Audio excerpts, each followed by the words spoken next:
l'époque d'aujourd'hui était mieux ou pire qu'avant? Tout d'abord, bonjour à tous. Vous allez trouver cela étonnant que du haut de mes 26 printemps, je vienne à aborder le thème du « est-ce que c'était mieux avant ?» Je répondrai à cela oui.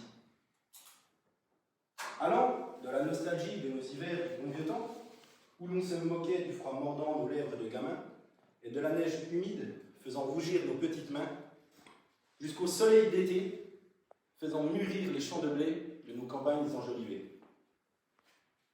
Aujourd'hui, la neige ne tombe même plus. Les gamins restent enfermés à scroller, à déprimer, en faisant bien attention de ne pas consommer, mon Dieu, leurs précieuses données.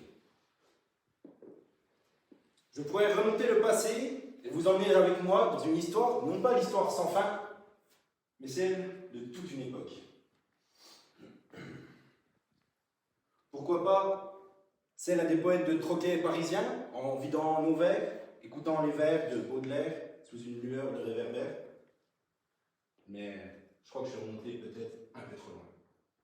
Non, là où je vais vous emmener, c'est à l'époque où nous pouvions rencontrer l'amour au détour d'une rue, partageant une bouteille de coca en verre, une glace vanille-fraise, coulant le long du cône, avant d'aller se percuter dans les autotamponneuses.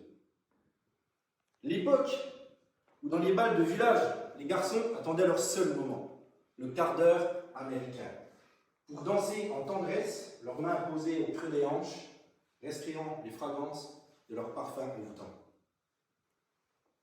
Maintenant, la jeunesse courbe l'échine, le nez posé sur leur écran, en pensant être de jolis cœurs et trouver désespérément l'amour sur Tinder.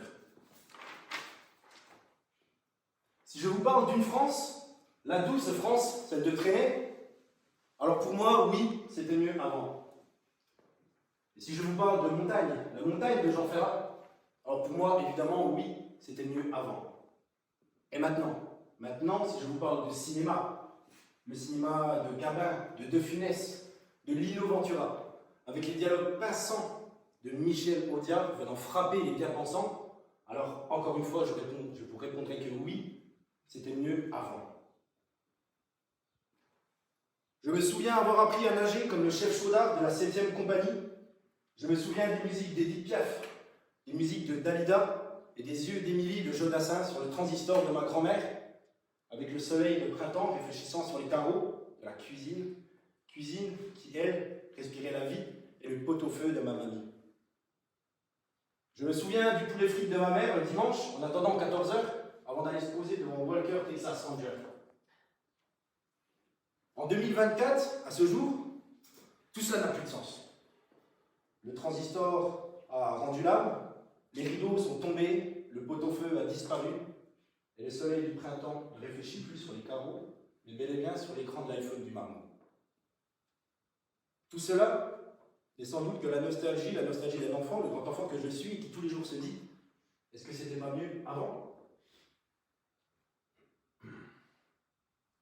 Bien sûr, je peux aussi vous parler du puits. Vous savez, le puits que nous faisions dans la purée qui mettait en une tête du ciel bleu. Ou alors des coups de pied entre frangins sur la table, car apparemment, la part de tarte n'était pas équitable. Avant, souvenez-vous des repas interminables. Nous, enfants, assis en bout de table, regardant les anciens débattre un grand coup de verre de vin, entrée, plat, dessert, fromage.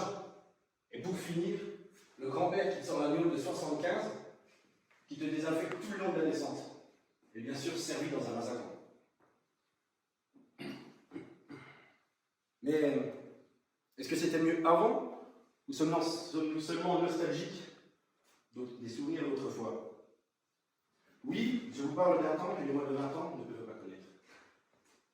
Le temps où les hommes s'habillaient avec classe, costume en laine, cravate et pompe cirée.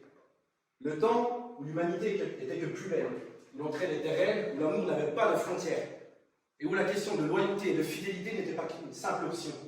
L'époque d'une certaine liberté. Une époque où les femmes avaient sans nul doute moins peur de marcher dans la rue, et où les hommes n'étaient pas assimilés aux agresseurs à chaque fois que son regard se posait sur celle-ci. Avec Nevers, Je pense avoir répondu à cette question.